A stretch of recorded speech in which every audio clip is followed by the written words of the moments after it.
की बात छोड़ दिया जाए, जब कमिटमेंट हमारा एनडीए के प्रति है तो हम सीट देखिए अपनी बातों को उन्होंने व्यक्त किया और नाराजगी कुछ नहीं है। उन्होंने साफ कहा कि नरेंद्र मोदी जी के साथ। नमस्कार, आप लाइव सिटीज देख रहे हैं। मैं हूं आपके साथ मिस्टर नवनीत। एनडीए में सीट बंटवारे के बाद ये तो तय हो गया कि कौन सी पार्टी कितनों सीटों पर चुनाव लड़ेगी। जिस तरीके से सीटों का बंटवारा हुआ, आपने देखा किस तरीके से बीजेपी 101, जेडीयू 101, हिंदुस्तान आवाम मोर्चा 6, चिराग पासवान 29 और उपेंद्र कुशवाहा को 6 सीटें मिली। लेकिन इसके बाद उपेंद्र कुशवाहा और मांझी की नाराजगी को भी आप सबने देखा। किस तरीके से उपेंद्र कुशवाहा अपनी नाराजगी को लगातार एक्स हैंडल पर व्यक्त कर रहे थे, वहीं मांझी भी लगातार अपनी नाराजगी को व्यक्त कर रहे थे।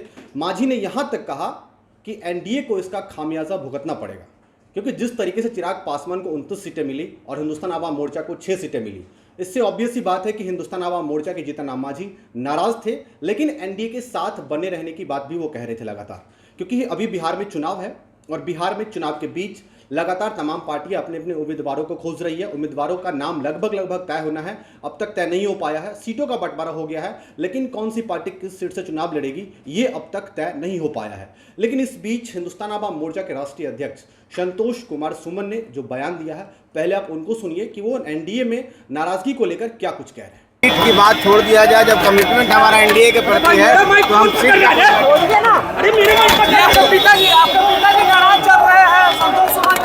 देखिए अपनी बातों को उन्होंने व्यक्त किया और नाराजगी कुछ नहीं है। उन्होंने साफ कहा कि नरेंद्र मोदी जी के साथ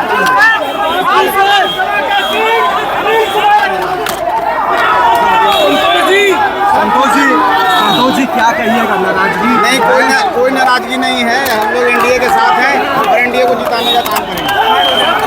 मांझी जी ने कहा कि एनडीए के साथ उन्होंने कहा कि हम प्रधानमंत्री जी के साथ हैं, एनडीए को जिताएंगे। आप चुनाव लड़ेंगे सर? नहीं,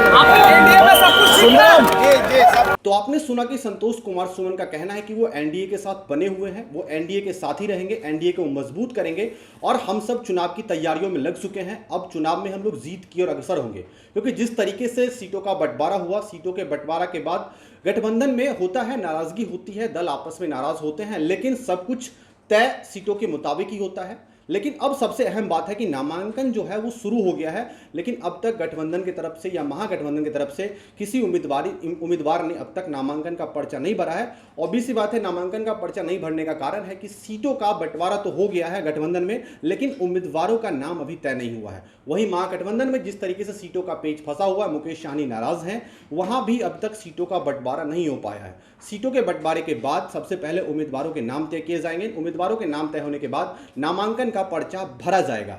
लेकिन जिस तरीके से ये कयास लगाया जा रहा था राजनीतिक गलियारों में कि मांझी नाराज है, उपेंद्र कुशवाहा नाराज है, अब वो लोग खुलकर सामने आकर बोल रहे हैं। वो बोल रहे हैं कि हम एनडीए के साथ हैं, हम एनडीए को मजबूत कर रहे हैं। एनडीए ने जिस तरीके से सीटों का बंटवारा किया है, वो कहीं ना कहीं बिहार के लोगों के हित में फैसला लिया गया है। वो सीटों को देखकर फैसला लिया गया कि कौन से उम्मीदवार को या कौन सी पार्टी को कहां से चुनाव लड़ना चाहिए। इन सभी को लेकर सीटों का बंटवारा हुआ है। सीट के बंटवारे को लेकर अब हम लोग के बीच कोई नाराजगी नहीं है। हम सब एनडीए के साथ बने हुए हैं और एनडीए को मजबूत करने का काम करेंगे। इस तरीके से हमारी अगली खबर तक बने रही। आपका बहुत बहुत धन्यवाद इस वीडियो को देखने के लिए।